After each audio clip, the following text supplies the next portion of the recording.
दोस्तों, ये तीन चीजें किसी दूसरे को नहीं देना चाहिए वरना वापस नहीं मिलेगी। वह तीन चीजें कौन सी है, आइए समझते हैं इस कहानी के माध्यम से।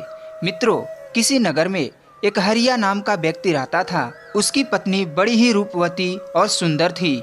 हरिया अपनी पत्नी से बहुत ज्यादा प्यार करता था और उसकी पत्नी भी बहुत ही पतिव्रता थी। एक दिन व्यापार के सिलसिले में उसे दूर प्रांत में जाना था और वहाँ कई दिन तक उसे रुकना था। इसलिए हरिया ने अपनी पत्नी को साथ लेकर प्रदेश जाने का निश्चय किया। मित्रों, जब वो चलने लगा तो चलते चलते रास्ते में उसे डाकुओं ने घेर लिया। उसके पास जो धन और आभूषण, डाकुओं ने उनका सारा धन लूट लिया। उसकी पत्नी के सारे जेवर उतार लिए। अब तो वह धनहीन हो गया। उसके पास इतने पैसे भी नहीं छोड़े कि वह कोई भी छोटा मोटा धंधा करके अपना गुजारा कर सके। हरिया बड़ा चिंतित था कि मैं किस प्रकार अपना और अपनी पत्नी का पेट पाल सकूंगा। प्रदेश में सारे लोग अपरिचित हैं। आजकल बिना मतलब के कौन किसकी मदद करता है। हरिया बड़ा चिंतित था कि मैं किस प्रकार अपना और अपनी पत्नी का पेट पाल सकूंगा। हरिया इन्हीं बातों को सोचता हुआ एक शहर के निकट पहुंच गया। वहां उसे एक महात्मा जी का आश्रम नजर आया। महात्मा जी हर रोज अपने आश्रम में लोगों को अच्छे अच्छे उपदेश दिया करते थे। महात्मा जी को उपदेश देते हुए देखकर हरिया भी अपनी पत्नी के साथ वहीं पर बैठ गया। उपदेश सुनने लगा। थोड़ी देर बाद महात्मा जी के उपदेश बंद हो गए। सारे श्रद्धालु अपने अपने घर जा चुके थे। केवल हरिया और उसकी पत्नी ही वहां बैठे रह गए। महात्मा जी ने देखा कि एक दंपत्ति अभी भी वहां बैठे हुए हैं। उनके चेहरे के हाव भाव देखकर ऐसा लग रहा था जैसे कि वे किसी विपत्ति में पड़े हुए हैं। महात्मा जी ने उनसे उनके दुखों का कारण पूछा। हरिया ने बताया, महाराज, मैं अपनी पत्नी के साथ व्यापार करने प्रदेश जा रहा था। रास्ते में मेरे धन को डाकुओं ने लूट लिया। अब मेरे पास फूटी कौड़ी भी नहीं बची है। मैं यही सोचकर दुखी हूँ कि प्रदेश में धन के बिना कैसे गुजारा होगा। क्या खुद खाऊंगा और क्या मैं अपनी पत्नी को खिलाऊंगा। धन के बिना तो मैं कोई काम धंधा भी नहीं कर सकूंगा। अब तो सिर्फ एक ही विकल्प है। आप कृपा करके मेरी पत्नी को साहूकार के वहाँ कुछ दिनों के लिए गिरवी रखवा दीजिए। इसके बदले मुझे जो भी धन मिलेगा मैं साहूकार को सुद समेत वापस कर दूंगा और अपनी पत्नी को छुड़ा ले जाऊंगा। मेरा कोई शहर में परिचित नहीं है, इसलिए मैं आपके शरण में आया हूँ। आपका कोई ना कोई जरूर परिचित होगा, क्योंकि कहते हैं अपरिचित शहर और अपरिचित घर में कभी भी स्त्री को अकेले नहीं छोड़ना चाहिए। हरिया की बात सुनकर महात्मा जी बोले, वंश दुखी ना हो, मैं तुम्हारी पत्नी को किसी साहूकार के वहाँ रखवा देता हूँ। जब तुम्हारे पास पैसा हो जाए तो अपनी स्त्री को ले जाना। मित्रों, इतना कहकर महात्मा जी हरिया और उसकी पत्नी को लेकर अपने परिचित के एक साहूकार के घर पहुँचे। साहूकार ने हरिया की पत्नी को अपने वहाँ गिरवी रख लिया और जितने उसने पैसे मांगे उतने पैसे साहूकार ने उसे दे दिया। हरिया ने कहा, सेठ जी, मैं आपके पैसे ब्याज सहित चुकाकर अपनी पत्नी को कुछ ही दिनों में छुड़ा लूंगा।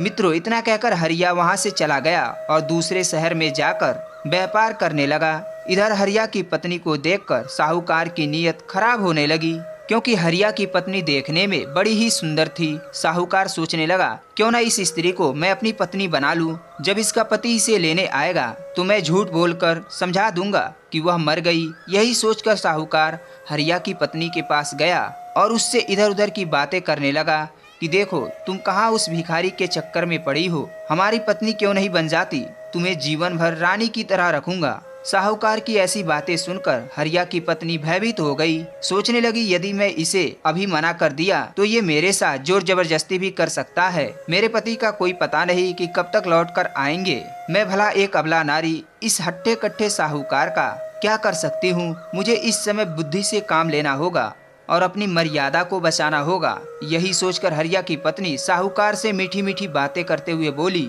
देखो जी, मैं आपकी स्त्री बनने के लिए तैयार हूँ, लेकिन पहले तुम्हें 1 वर्ष तक मुझे अपनी बेटी बनाकर रखना होगा। 1 वर्ष के बाद मैं तुम्हारी पत्नी बन जाऊंगी। साहूकार ने सोचा कि 1 वर्ष भला कितना बड़ा होता है, जल्द ही बीत जाएगा।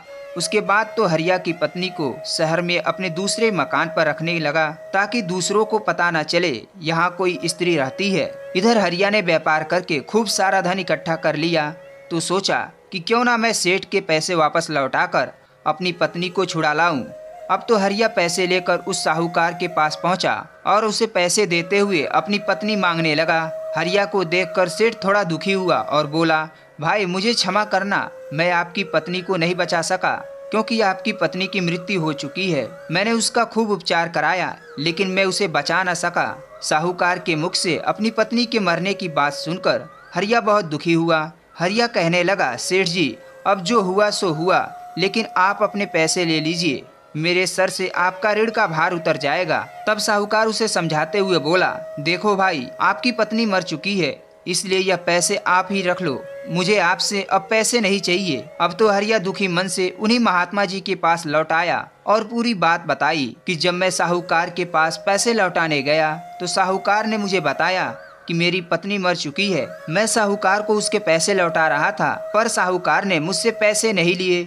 महात्मा जी बड़े ही सिद्ध पुरुष थे, उन्होंने सब समझ लिया कि साहूकार की नीयत में खोट है, वह जानबूझकर हरिया की पत्नी वापस नहीं कर रहा है। महात्मा जी कहने लगे, बेटा तुम निराश मत हो, तुम्हारी पत्नी अभी मरी नहीं है, वह सेठ के पास ही है, परंतु सेठ उसे लौटाना नहीं चाह रहा है। तुम एक काम करो, तुम यहाँ के राजा के पास जाकर उसकी शिकायत कर दो, उम्मीद है कि राजा तुम्हारी पत्नी को दिलवा दे। मित्रों, महात्मा जी के बताए अनुसार हरिया राजा के दरबार में पहुंचा और पूरी कहानी सुनाई, कैसे सेठ के वहां उसने अपने पत्नी को गिरवी रखा और अंत में सेठ उसकी पत्नी को वापस नहीं लौटा रहा है। वह सेठ कह रहा है कि मेरी स्त्री मर गई। हरिया की बात सुनकर राजा ने सेठ को तुरंत दरबार में बुलाया और उसकी स्त्री देने को कहा। साहूकार कहने लगा, महाराज, जब इसकी स्त्री मर चुकी है तो मैं इसे कहां से लौटा दूं?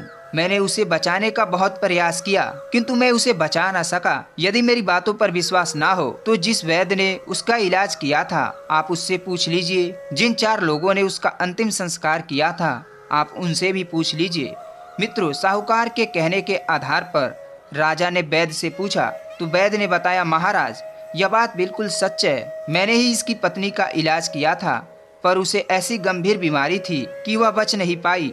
राजा ने उन 4 लोगों से भी पूछा जिन्होंने उसे दफनाने गए थे तो उन्होंने भी ऐसा ही बोला जैसा सेठ ने उसे सिखाया था।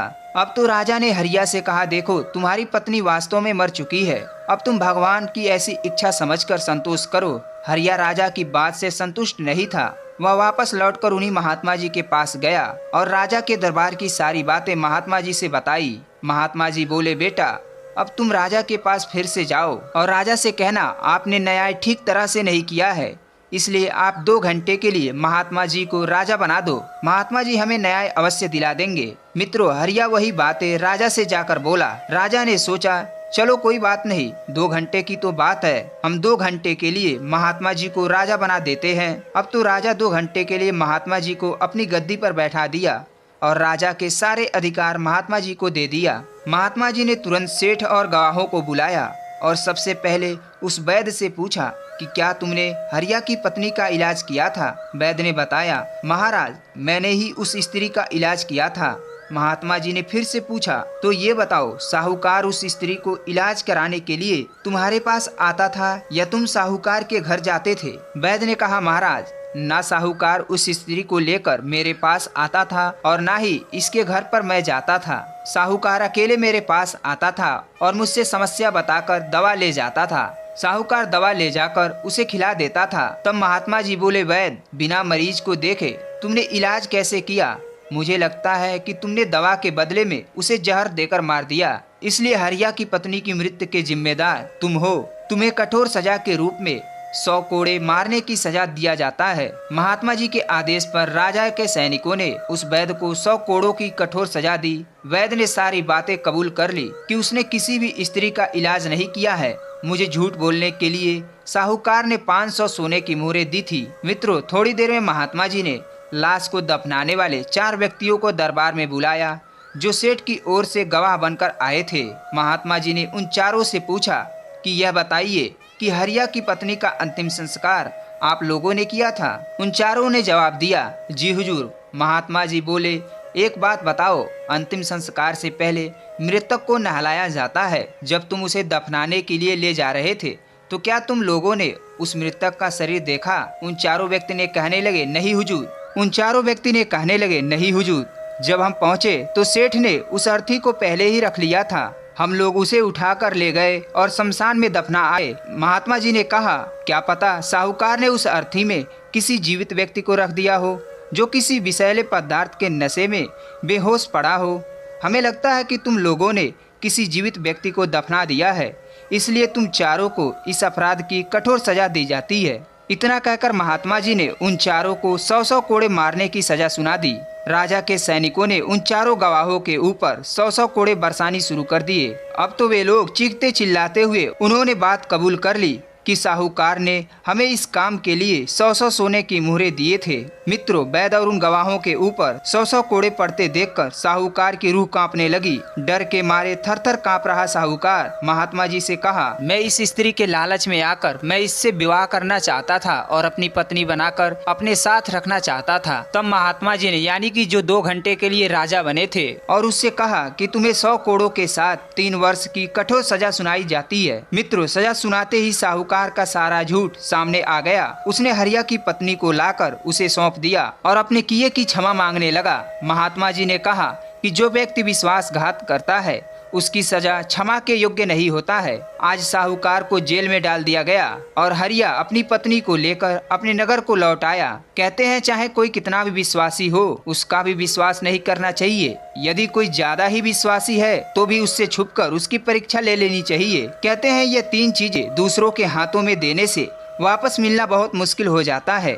पहला है स्त्री, दूसरा है धन, तीसरा है अपनी कमाई का जरिया। इन 3 चीजों को देखकर मनुष्य की नीयत बिगड़ जाती है। इन 3 चीजों को कभी दूसरों से नहीं बतानी चाहिए और साथ ही इसे किसी को देना भी नहीं चाहिए। अगर देना ही पड़े तो फिर ऐसे को दें जो आपका सबसे बड़ा विश्वासी हो, खास हो। धन और स्त्री के विषय में कभी भी किसी पर विश्वास नहीं करनी चाहिए, क्योंकि धन देखकर लोभ उत्पन्न होता है और स्त्री को देखकर काम वासना जागृत होती है। लोभी और कामी सदैव झूठ का आश्रय लेते हैं। मित्रों, यह कहानी और इस वीडियो में बताई गई जानकारी आपको कैसी लगी, कमेंट सेक्शन में कमेंट करके अवश्य बताइएगा। और अगर हमारी मेहनत पसंद आई हो तो चैनल को सब्सक्राइब करके बेल आइकन प्रेस कीजिएगा। फिर मिलते हैं किसी अगले वीडियो में, तब तक के लिए धन्यवाद। अपना ख्याल रखिएगा और अपने पूरी फैमिली का ख्याल रखिएगा।